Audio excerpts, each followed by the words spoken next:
السلام علیکم ورحمۃ اللہ وبرکاتہ۔ بہت ہی پیاری ویڈیو، آپ ضرور ایک بار دیکھیں۔ جزاک اللہ خیر۔ بسم اللہ الرحمن الرحیم۔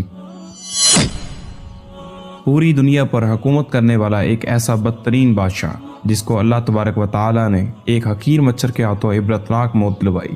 دنیا کی تاریخ میں ایسے بہت سارے بدترین بادشاہ اور فرعون گزرے ہیں جن کو ان کی دولت اور بادشاہت کے نشے نے مغرور بنا دیا اور وہ خود کو خدا کہلوانے لگے اور خدائی کا جھوٹا دعویٰ کر بیٹھے، اور پھر اللہ تبارک و تعالی نے جو اس کائنات کا حقیقی مالک ہے اور جو وحدہ لا شریک ہے، اس نے ان جھوٹی خدائی کے دعوے داروں کو دنیا کے لیے عبرتناک نشان بنا دیا۔ ان کو ایسی عبرتناک موت دی جس کا کوئی تصور بھی نہیں کر سکتا، اور ان جھوٹے خداؤں کو صفحہ ہستی سے مٹا دیا۔ پیارے دوستو، خدائی کا دعویٰ کرنے والے بدبختوں میں سے ایک نام نمرود کا بھی ہے۔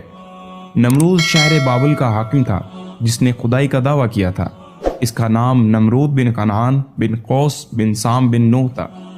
دنیا میں صرف 4 ایسے بادشاہ گزرے ہیں جنہوں نے پوری دنیا پر حکمرانی کی ہے، جن میں سے 2 بادشاہ ایسے تھے جو مسلمان تھے، جن میں سے ایک کا نام حضرت سلیمان علیہ السلام اور دوسرے کا نام حضرت ذوالقرنین علیہ السلام ہے، اور 2 کافر حکمران ایسے تھے جنہوں نے پوری روئے زمین پر حکمرانی کی۔ ان میں سے ایک کا نام نمرود اور دوسرے کا نام بخت نصر تھا۔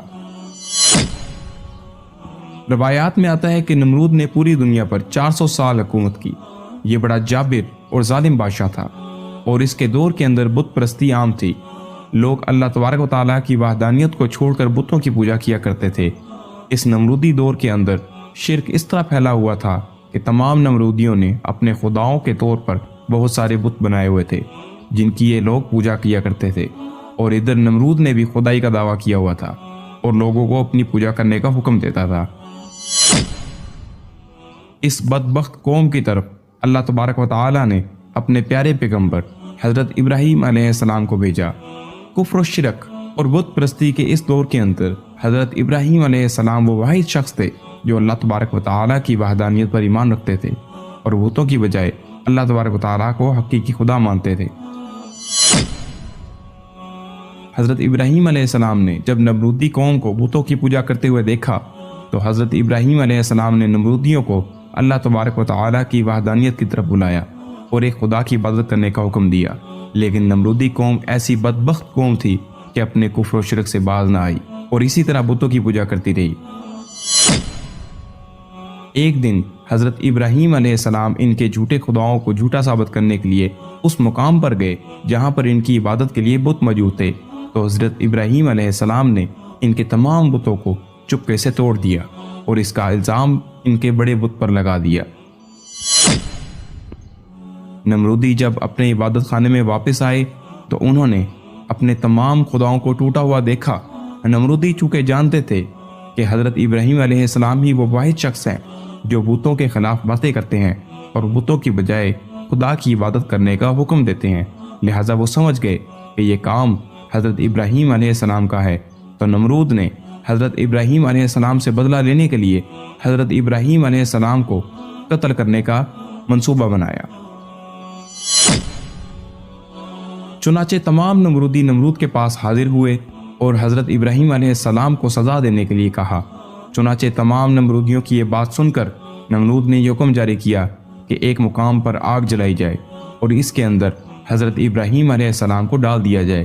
لہٰذا نمرود کے حکم کے مطابق ایسا ہی کیا گیا۔ کئی دنوں تک بہت ساری لکڑیوں کو اکٹھا کیا گیا اور اس میں آگ جلائی گئی، اور پھر حضرت ابراہیم علیہ السلام کو اس آگ کے اندر ڈال دیا گیا۔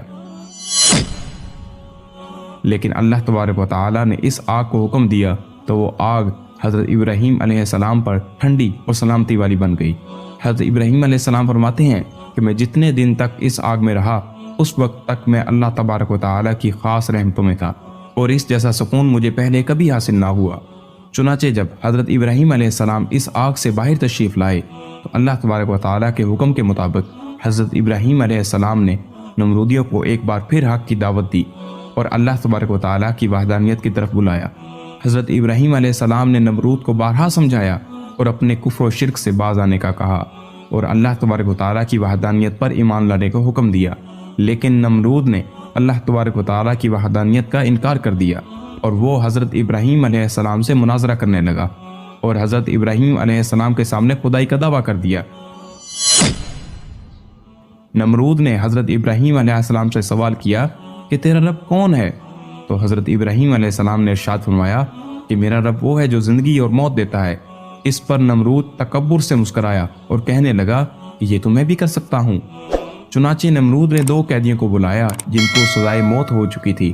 ان میں سے ایک قیدی کو نمرود نے آزاد کر دیا اور ایک کو پھانسی لگا دیا، اور اس طرح نمرود حضرت ابراہیم علیہ السلام سے کہنے لگا دیکھو ایک کو میں نے زندگی دے دی اور ایک کو میں نے موت دے دی۔ اس طرح نمرود حضرت ابراہیم علیہ السلام کے سامنے اپنی باطل دلیلیں پیش کرنے لگا اور یہ دعویٰ کرنے لگا کہ حقیقی خدا میں ہی ہوں، بتا تیرا خدا کون ہے؟ تو اس وقت حضرت ابراہیم علیہ السلام نے اس بدبخت نمرود کی عقل کے مطابق کہا کہ میرا رب وہ ہے جو سورج کو مشرق سے طلوع کرتا ہے اور مغرب میں غروب کر دیتا ہے۔ اگر تو سچا خدا ہے تو سورج کو مغرب سے طلوع کر کے دکھا۔ چنانچہ حضرت ابراہیم علیہ السلام کی یہ بات سن کر نمرود کا رنگ اڑ گیا اور وہ لاجواب ہو گیا، اور اس طرح نمرود پوری قوم کے آگے ذلیل و رسوا ہو کر رہ گیا۔ اور اس کے بعد بھی حضرت ابراہیم علیہ السلام نے نمرود کو کئی بار اللہ تبارک و تعالیٰ کی وحدانیت کی طرف بلایا، لیکن نمرود اپنی سرکشی سے باز نہ آیا اور اسی طرح اپنے کفر و شرک پر ڈٹا رہا۔ چنانچہ حضرت ابراہیم علیہ السلام کی بار بار دعوت حق دینے سے نمرود تنگ آ گیا، اور بالآخر تنگ آ کر نمرود حضرت ابراہیم علیہ السلام سے کہنے لگا کہ اگر تیرا خدا سچا ہے تو اس کو بول کے اپنی فوج بھیجے اور میرے ساتھ جنگ کرے۔ چنانچہ جیسے ہی نمرود بدبخت نے یہ بکواس کی تو حضرت جبرائیل علیہ السلام فوراً حضرت ابراہیم علیہ السلام کی بارگاہ میں پیش ہوئے اور حضرت ابراہیم علیہ السلام سے کہنے لگے کہ اللہ تبارک و تعالیٰ کا لشکر جنگ کے لیے تیار ہے۔ حضرت جبرائیل علیہ السلام کا یہ پیغام سن کر حضرت ابراہیم علیہ السلام نے نمرود سے کہا کہ اللہ تبارک و تعالیٰ کا لشکر جنگ کے لیے تیار ہے۔ حضرت ابراہیم علیہ السلام کی یہ بات سن کر نمرود کہنے لگا کہ مجھے 3 دن کی مہلت دی جائے۔ چنانچہ نمرود کو 3 دن کی مہلت دے دی گئی، اور اسی دوران نمرود نے تمام مشرق و مغرب کے بڑے بڑے جنگجوؤں کو اکٹھا کیا اور بہت سارے ہتھیاروں کو جنگ کے لیے تیار کیا۔ اس طرح نمرود نے جب جنگ کی مکمل تیاری کر لی اور اپنی تمام فوج کو اکٹھا کر لیا تو نمرود نے حضرت ابراہیم علیہ السلام کو للکار کر کہا کہ ہماری فوج جنگ کے لیے تیار ہے، تم اپنے رب کی فوج کو بلاؤ۔ چنانچہ اسی وقت حضرت ابراہیم علیہ السلام نے اللہ تبارک و تعالیٰ کی بارگاہ میں دعا کی تو اس وقت اللہ تبارک و تعالیٰ نے مچھروں کی ایک فوج کو بھیجا۔ ان مچھروں کی تعداد اتنی زیادہ تھی کہ ان مچھروں کے اندر سورج بھی نظر نہ آتا تھا۔ اللہ تبارک و تعالیٰ نے ان مچھروں کی فوج کو نمرودی فوج کے اوپر مسلط کر دیا تو یہ مچھر دیکھتے ہی دیکھتے نمرودی فوج کا گوشت کھا گئے، ان کا خون پی گئے، تمام نمرودی فوج کی ہڈیاں ہی ہڈیاں باقی رہ گئیں۔ چنانچہ اس دردناک منظر کو دیکھ کر نمرود اپنے محل کی طرف دوڑا اور اپنی بیوی کے کمرے میں چھپ گیا۔ اسی دوران ایک مچھر نمرود کے محل میں داخل ہوا تو نمرود نے اپنی بیوی سے کہا کہ اس مخلوق نے تمام فوج کو ہلاک کر دیا ہے۔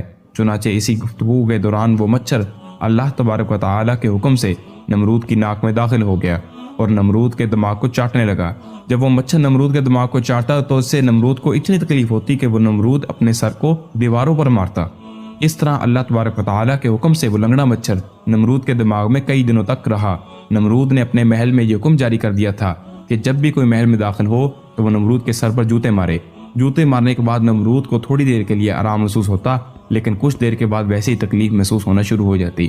اس طرح اللہ تبارک و تعالیٰ نے ایک حقیر مچھر سے نمرود کو سزا دلوائی۔ نمرود تکلیف کی وجہ سے اپنے سر کو سوراخوں کے ساتھ مارتا رہتا تھا، یہاں تک کہ اللہ تبارک و تعالیٰ نے نمرود کو عبرتناک موت دی، اور وہ نمرود جو خدائی کا دعوے دار تھا وہی نمرود اپنے سر کو دیواروں پر مارتے مارتے ہلاک ہو گیا۔ اس قدر دردناک موت دے کر اللہ تبارک و تعالیٰ نے نمرود کو رہتی دنیا کے لیے عبرت کا نشان بنا دیا۔ پیارے دوستو، اس بات پر کوئی شک نہیں کہ اللہ تبارک و تعالیٰ کی ذات وحدہ لا شریک ذات ہے۔ پیارے دوستو، جب بھی کوئی اللہ تبارک و تعالیٰ کی ذات کو للکارتا ہے تو اللہ تبارک و تعالیٰ حقیر مخلوق کے ذریعے اس کو عبرت کا نشان بنا دیتا ہے، اس کو ہلاک کر دیتا ہے۔ اللہ تبارک و تعالیٰ سے دعا ہے کہ اللہ تعالیٰ اپنی بارگاہ میں عاجزی اور انکساری کے ساتھ رہنے کی توفیق عطا فرمائے۔ اللہ تبارک و تعالیٰ اپنے پیارے حبیب حضرت محمد مصطفیٰ صلی اللہ تعالیٰ علیہ وسلم کی محبت کے اندر جینا مرنا نصیب فرمائے۔